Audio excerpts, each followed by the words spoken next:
Olá, meus irmãos, que a graça e a paz do Senhor Jesus esteja com você. Estamos de volta mais uma vez para juntos estudarmos mais uma lição da Escola Bíblica Dominical e desta feita vamos estar estudando a revista Conectar Mais Jovens da editora Betel, que tem por tema nesse quarto trimestre Paulo, o apóstolo de Cristo.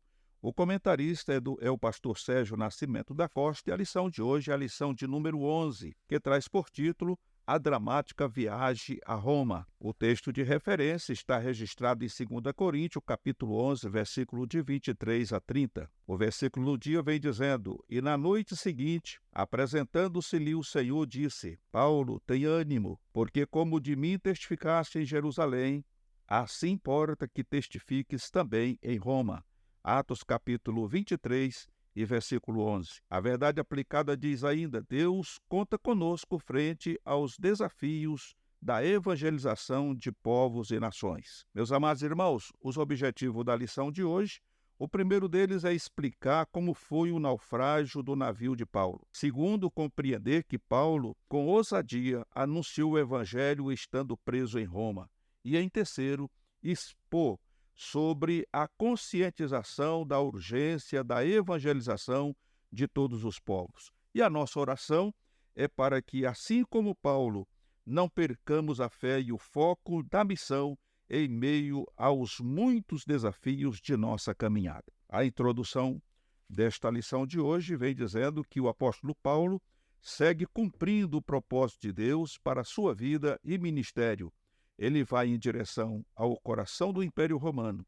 Entretanto, ele encontra obstáculos que tentam atrapalhar seu percurso.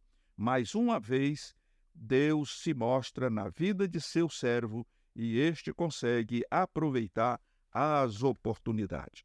Então, nós vemos aqui já nesse primeiro ponto, na introdução, que os obstáculos, eles sempre vão surgir, na frente do servo de Deus, do obreiro, daquele que tem compromisso, que tem foco na obra que Deus colocou na sua mão para fazer. O inimigo sempre vai se levantar para tentar, de uma forma ou de outra, atrapalhar o bom andamento ou o trabalho que o Senhor nos designou a fazer. No entanto, nós vemos aqui que Paulo ele permanece sempre focado naquilo, no objetivo que ele tinha traçado e debaixo da orientação de Deus. Ele vai vencendo os obstáculos e concluindo aquilo que estava já determinado por Deus para ser feito, que era pregar em Roma, no coração do reinado de Roma. Ali era o coração da nação de todo aquele mundo de então. Meus amados irmãos, o ponto-chave da lição de hoje está dizendo que mesmo diante das maiores adversidades, Paulo nunca reclamou, murmurou ou se queixou contra Deus, mas permaneceu firme em seu chamado e vocação. E essa é uma das características que eu e você precisa ter, que cada um de nós precisa ter, porque a reclamação e a murmuração, ela não é salutar, ela não é saudável para a nossa vida. Então nós devemos nos manter focados naquilo que Deus traçou para nossas vidas, em cumprir o ídolo do Senhor Jesus, sabendo que vamos enfrentar adversidades, vamos muitas vezes passar por deserto, outras vezes podemos ser lançados na fornalha de fogo, como foi Sadraque, Mesaque e Abednego, mas não tenha dúvida, o Senhor sempre estará conosco para nos dar o livramento e nos dar o refrigério que precisamos para prosseguir na caminhada. O primeiro ponto, o primeiro tópico vem falando sobre o naufrágio. Veja que após a sua apelação a César e os 2 anos preso em Cesareia, por causa dos eventos em Jerusalém, Paulo e seus companheiros de viagem, Lucas e Aristarco, partem em direção a Roma, a fim de ser julgado pelo imperador romano da época. Então, no primeiro ponto, nós vemos aqui que ele sai de Cesareia a bons portos, e Paulo era prisioneiro do império e deveria ser enviado para Roma em custódia. Passaram por Sidom e em Mirra, trocaram de embarcação. A navegação no Mediterrâneo era perigosíssima depois de setembro, e no inverno era suspensa. Tiveram dificuldade de navegar por causa do vento contrário. Chegaram em bons portos depois do jejum. conforme registra Atos, capítulo 27, verso 9. Paulo advertiu ao centurião quanto aos perigos que lhe aguardavam em seu trajeto. Entretanto, o centurião preferiu ouvir o piloto. A Paulo, mais tarde, o desinteresse em ouvir o conselho de Paulo levaria o militar a reconhecer a autoridade de moral e espiritual que estava sobre o apóstolo. Tudo o que iria acontecer, o Senhor avisou a Paulo, e Paulo agora, diante daquele centurião, explica para ele as dificuldades que vai ser enfrentada, porém, esse centurião, conforme vimos aqui, ele não quis dar muita atenção a Paulo, e eles passaram por todo aquele processo que Paulo tinha falado. Então, no final, nós vemos aqui, passa a reconhecer a autoridade moral e espiritual do apóstolo. É importante, irmãos, quando a gente tem uma comunhão com Deus, a comunhão com o Senhor, a comunhão com o Espírito Santo, ela é importante na vida de um obreiro, porque o Senhor não deixa nada acontecer sem que antes avise o seu servo, é o que está escrito na palavra de Deus. O Senhor sempre, ele nos adverte, seja por intermédio de um sonho, por intermédio de uma revelação, ou por uma voz audível. O Espírito Santo fala conosco audivelmente. Nós não o vemos, mas nós sentimos a sua presença e ouvimos a sua voz. Então precisamos ter um ouvido afinado à voz do Senhor.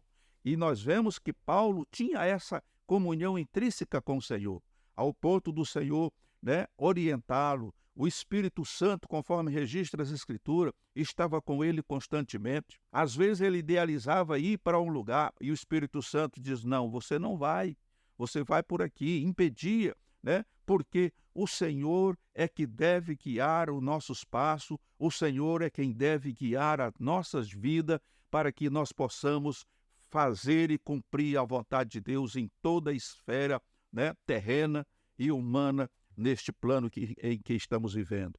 Bendito seja o nome do Senhor. No outro ponto, no ponto 2, vem falando sobre a tempestade no Mediterrâneo. E diz aqui o texto que repentinamente o vento mudou de direção. Naquele período, a navegação era realizada prioritariamente por remos. A vela era apenas um meio secundário de propulsão, o que dificultou a viagem, conforme está registrado em Atos capítulo 27, 14. Outro elemento preocupante era se manter próximo à costa, pois não existia a bússola, tampouco o sextante para orientar a navegação, conforme está registrado em Atos 27, 20. Eles perderam a esperança da salvação da embarcação, mas um anjo orientou Paulo sobre o naufrágio e assegurou que ninguém morreria. Em meio à tribulação e ao perigo, não podemos nos desesperar. Devemos permanecer confiantes. O crente fiel, assim como Paulo, inspira coragem e confiança, conforme registra 1 Coríntios, capítulo de número 16 e versículo 13. Então, irmãos, nós vemos aqui que o Senhor, ele avisa o seu servo. O anjo veio e diz, olha, a embarcação vai se perder, mas nenhum dos que estão aqui contigo vai perecer. E isso, de fato, trouxe tranquilidade a Paulo e trouxe tranquilidade a toda aqueles irmãos, aquelas pessoas que estavam ali, inclusive aos que remavam, porque, conforme a gente sabe, nessa época, e o próprio comentarista ele faz menção aqui no texto, que o motor principal daquelas embarcações era o remo. Então, eram muitos homens, talvez muitos escravos, que ficavam lá embaixo e remavam o tempo todo no ritmo de uma batida de tambor, de alguma coisa, para dar o ritmo certo para que essa embarcação navegasse. Não existia bússola. Então, muitas vezes, eles, no meio de uma tempestade, um nevoeiro, não sabiam para onde que estavam indo. Era fácil, muitas vezes, dar de encontro a alguns recifes, a algumas pedras, ou ancorar num monte de areia, ficar ali cravado no monte de areia, e ali era perigosíssimo aquela situação. Porém, o Senhor diz, nenhum de vocês vai perecer aqui. Bendito seja o nome do Senhor. Por isso que o conselho é que a gente não entre em desespero. Há momentos na nossa vida, irmãos, que o desespero fala mais alto. Mas como vimos aqui, é preciso manter a calma, é preciso manter a confiança, sabendo que quem está conosco é maior do que qualquer tragédia, é maior do que qualquer situação que possa nos atingir. Portanto, quando nós esperamos no Senhor, como diz a Sagrada Escritura, quando esperamos no Senhor com confiança, Ele é fiel para nos assistir e nos dar o escape. Bendito seja o nome do Senhor Jesus. Um outro ponto que nós temos aqui, já é o tópico de número 2, que fala sobre a chegada de Malta para Roma, ou a saída de Malta para Roma. Porque nesse primeiro ponto, eles encalharam, o navio se perdeu, né? E eles tiveram que chegar nessa ilha chamada Malta, as pessoas agarradas em pedaços de tábuas, de madeira, e chegaram àquela ilha.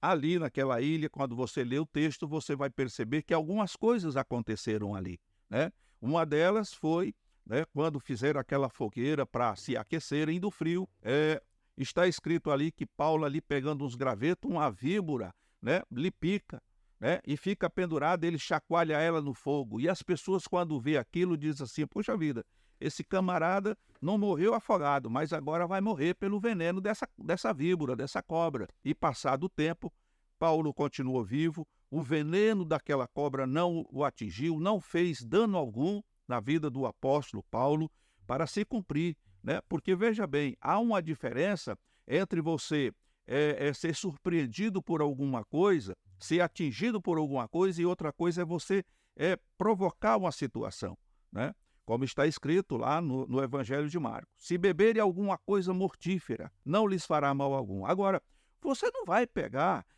um veneno, seja ele qual for, e colocar numa bebida, mexer bem, como se fosse açúcar, e beber, porque aí seria tentar a Deus. Mas se alguém intenta fazer o mal, se alguém quer prejudicar a obra de Deus, que por intermédio da tua vida está sendo realizada, isso não vai surgir nenhum efeito, não vai fazer nenhum mal, como é o caso ali. Aquela víbora, pelo que nós entendemos pelas Escrituras, ela era venenosa. E uma pessoa picada por aquela víbora, com certeza, ele não teria muitos minutos, muitas horas de vida. No entanto, Paulo sobreviveu a este veneno e as pessoas puderam ver que a mão de Deus estava sobre a vida dele. Isso sem dizer que ele curou algumas pessoas ali naquela ilha, né, que estavam enfermas, inclusive, né, o pai de Públio, né, que era ali o responsável, o governante por aquela região, que estava ali com a disenteria, né, sem controle, e ele foi curado. Bendito seja o nome do Senhor. Agora, ele sai de Malta para Roma. E vemos aqui nesse tópico de número 2, que próximo à praia o navio encalhou em um banco de areia, de tal forma que, ao ser açoitado pelas ondas do mar, começou a se partir ao meio. Os soldados, com medo da fuga dos prisioneiros, queriam matar todos, mas o centurião, por causa de Paulo, não permitiu, conforme registra Atos, capítulo 27, verso 42 a 43. Nós vemos aqui que nesse ponto aqui, esse centurião, ele agora já estava acreditando na palavra de Paulo. No primeiro momento, como vimos, ele não deu muita credibilidade, né? Ele se achava ali a pessoa que tinha, né, todas as informações, e diante dele estava o piloto, que para ele era a pessoa, né, mais indicada para lhe dar alguma orientação ou responder alguma pergunta. No entanto, depois de todos os episódios que acontecem, então o centurião agora passa a dar credibilidade e não permite que os soldados matem os prisioneiros, né, para que não venha com isso permitir que eles fugissem. Então nós matamos todos e pronto, encerra o assunto aqui, e nenhum prisioneiro vai escapar. No entanto, o centurião falou: não, ninguém vai morrer aqui não. Por quê? Porque o servo do Senhor estava ali, e ele passou agora, diante do que tinha visto, a acreditar que Paulo era um homem que tinha, né, comunhão com Deus, e Deus o orientava de maneira peculiar. Bendito seja o nome do Senhor. Então vemos que no ponto 2, com a destruição total do navio, os náufragos se seguraram nos pedaços de tábuas e chegaram em segurança em terra firme. Podemos observar que foi por intermédio da vida de Paulo que o centurião poupou a vida de todos os prisioneiros, conforme está registrado em Atos 27, 43 a 44. A presença de um justo em meio a uma multidão de ímpios serve como proteção e anúncio de salvação para os perdidos. Algumas vezes, Deus permite, ou até mesmo nos envia a certos lugares para que, com a nossa vida, testemunhemos o poder de Deus e preguemos o Evangelho. Deus deseja que todos sejam salvos conforme 1 Timóteo, capítulo 2, e versículo de número 4. Então, Deus permite situações, como já dissemos no início, mas essas situações, essas circunstâncias, muitas vezes doloridas, isso não é para que nós venhamos desfalecer, mas é para que nós possamos, por intermédio dessas situações, pregar o Evangelho a outras pessoas. Meus amados irmãos, o apóstolo Paulo, ele é para nós porque ele, em meio a muitos açoites e prisões, cumpriu a sua missão. Ele pregou o Evangelho por todo o mundo de então. Ele plantou muitas igrejas e nos deixou um grande legado, mostrando que o mais importante do que o sofrimento, do que a escassez de alimento, muitas vezes de água, muitas vezes sendo privado de algumas situações, como ele viveu, é estar debaixo da proteção de Deus e cumprindo a sua vontade. Bendito seja o nome do Senhor. Ele estava preso, como ele diz, eu estou preso, mas o Evangelho não está. Por intermédio do papel e da pena dele, ele escrevia as cartas e enviava para as igrejas, trazendo a orientação, o conselho, a exortação que precisava para que o povo de Deus pudesse continuar fazendo a vontade do Senhor. E estas cartas, em particular, ela tem sido útil para nós nos dias em que vivemos. Estamos vivendo no século XXI, estamos vivendo nessa pós-modernidade e a palavra de Deus, as cartas de Paulo têm sido de grande ajuda para a igreja do Senhor e principalmente para os obreiros do Senhor, para os novos obreiros, para os obreiros já veteranos. Sempre temos uma palavra de fé, de ânimo, de esperança, sabendo que o nosso Deus é aquele que está conosco todos os dias até a consumação dos séculos. Bendito seja o nome do Senhor. Um outro ponto importante aqui Paulo se encontra com o pai de Públio, conforme já dissemos, porque quando eles chegaram à ilha de Malta e foram recebidos pelos nativos, os quais fizeram uma fogueira para aquecer, e por não falarem o grego ou latim, eram chamados de bárbaros, conforme registra Atos 28, do versículo 1 a 2. Paulo se encontra com o governador da cidade, Públio, e cura seu pai de febre e disenteria, de forma que outros enfermos são levados até ele para receberem a cura, conforme está registrado em Atos 28, de 7 a verso 10.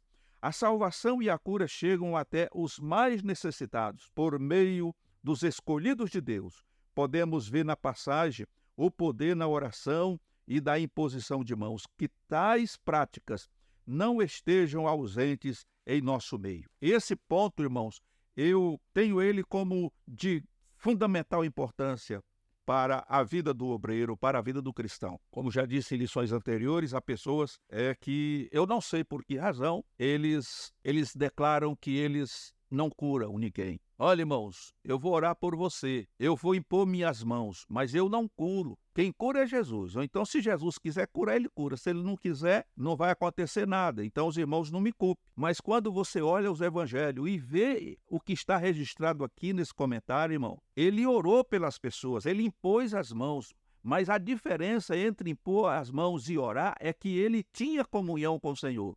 O que muitas vezes nós não estamos tendo. É por isso que a conclusão diz assim, olha aqui, que tais práticas não estejam ausentes em nosso meio. O que precisa, irmãos, é que nós mantenhamos a comunhão com o Senhor, tenhamos comunhão com o Espírito Santo, que possamos estar interagindo com o Espírito Santo em todos os momentos da nossa vida, para que nós possamos, nos momentos em que surgem esses problemas, a gente sempre tem uma palavra de fé, uma palavra de ânimo, uma palavra de esperança, uma palavra de vida eterna e muito mais. Possamos ter autoridade, ter poder para expelir os demônios, para curar os enfermos, para limpar os leprosos e etc.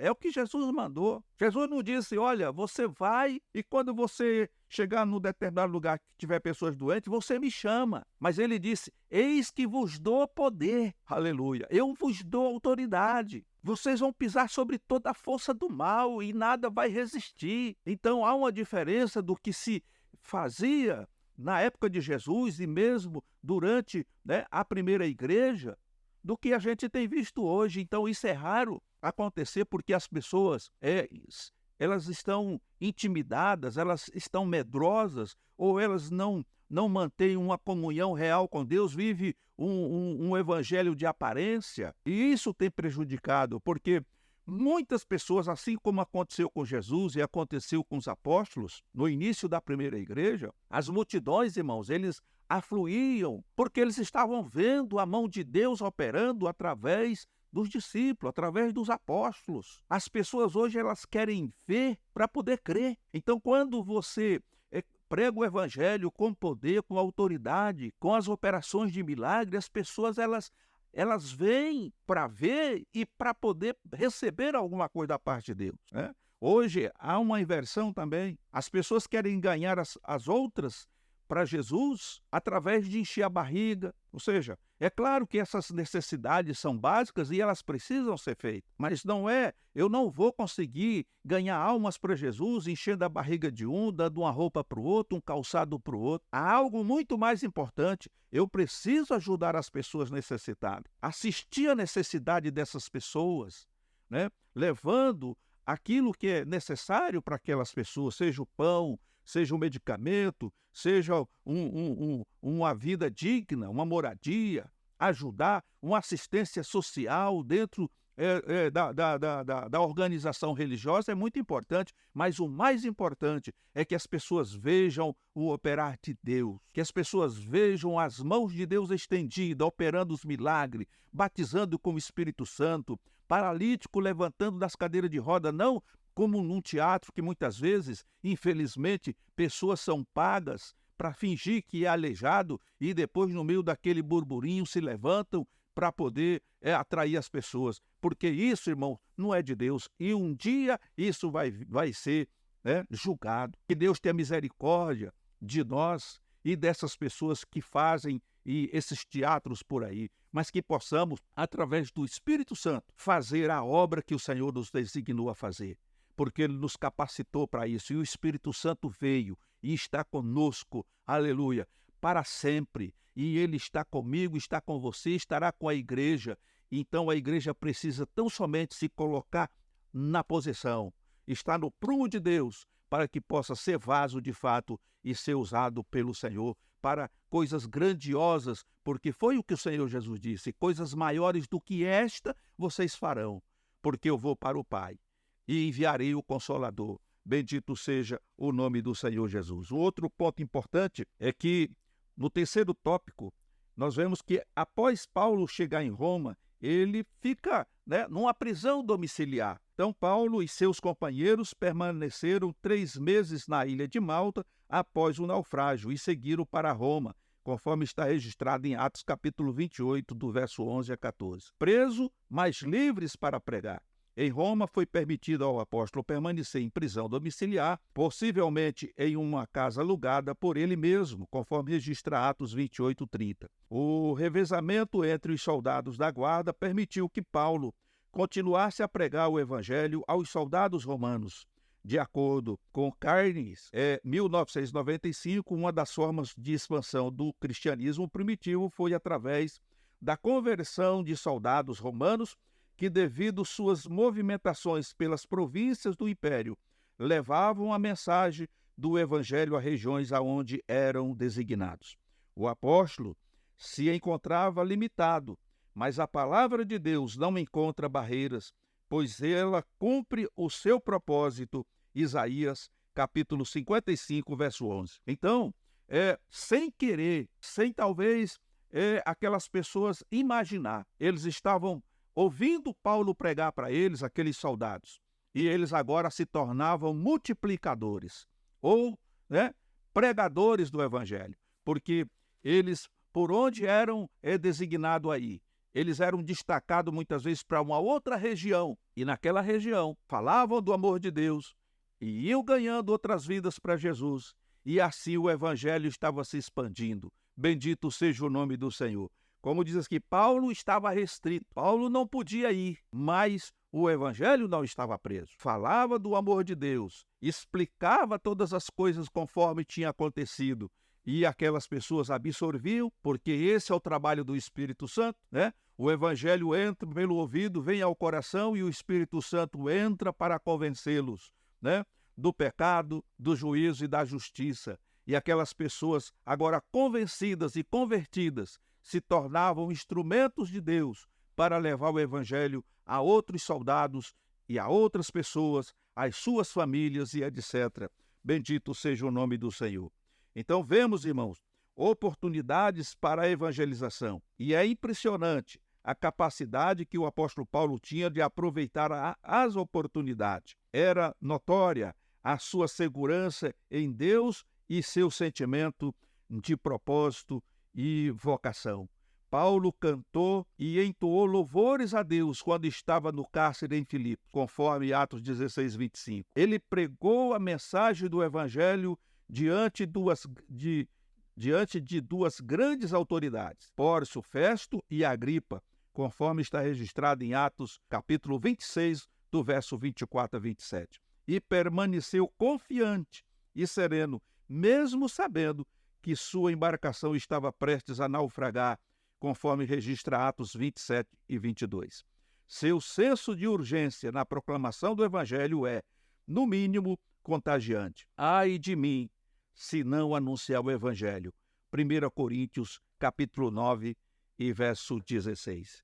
Então, irmãos, o evangelho, ele tem urgência. Nós precisamos pregar o evangelho, e Paulo mesmo diz que precisamos pregar o evangelho em tempo e fora de tempo. Nós não podemos perder as oportunidades que o Senhor nos dá. E ele tinha como uma lei imposta sobre ele. E ele chega a exclamar nessa parte final do texto aqui do versículo: ai de mim, se não anunciar o evangelho. Se por um lado, antes ele tinha sido um religioso fanático, como podemos dizer, um observador de todas as leis, zeloso a toda prova, ele é um cristão autêntico, um defensor do evangelho, e ele sabia que ele precisava fazer a obra de Deus enquanto era tempo, mesmo que isso lhe custasse a própria vida, né? E ele, muitas vezes, ele fala nas suas cartas, né, que viver era ganho, mas, melhor dizendo, viver, né, era necessário porque continuava pregando o evangelho, mas se morresse, ele estaria com o Senhor. Então, de toda forma, ele preferia, né, continuar pregando o evangelho, porque o desejo dele era estar com Cristo, mas ele sabia dessa imposição que pesava sobre os seus ombros, que era de anunciar o evangelho, de pregar o evangelho. Irmãos, o Senhor Jesus está às portas, e nós, como igreja do Senhor, como servos do Senhor, precisamos atentar para as coisas que estão diante de nós, sabendo que em breve a trombeta soará. Mas antes que isso aconteça, nós precisamos continuar falando do amor de Deus, que Jesus salva, Jesus cura, Jesus batiza com o Espírito Santo e Jesus prepara e leva para o céu. E concluindo a lição de hoje, nós vemos aqui que a confiança em Deus, em meio às adversidades, é o que caracteriza o cristão maduro em uma relação ao neófito. A fé e o propósito da missão levava Paulo a manter o foco, levar as boas novas a todas as pessoas. Nesse ponto aqui, quando fala de neófito, é aquela pessoa sem preparo, né? É aquele tipo de obreiro que na primeira provação, na primeira luta que aparece, ele abandona tudo e foge. Mas esse obreiro que é maduro, que tem convicção do que está fazendo, que sabe quem o comissionou para essa peleja, ele não muda de atitude, ele vai em frente. Quanto mais difícil, mas ele vai lutar para poder cumprir com a sua missão, né? Missão dada é missão cumprida, é o que se diz na prática nos dias atuais. né?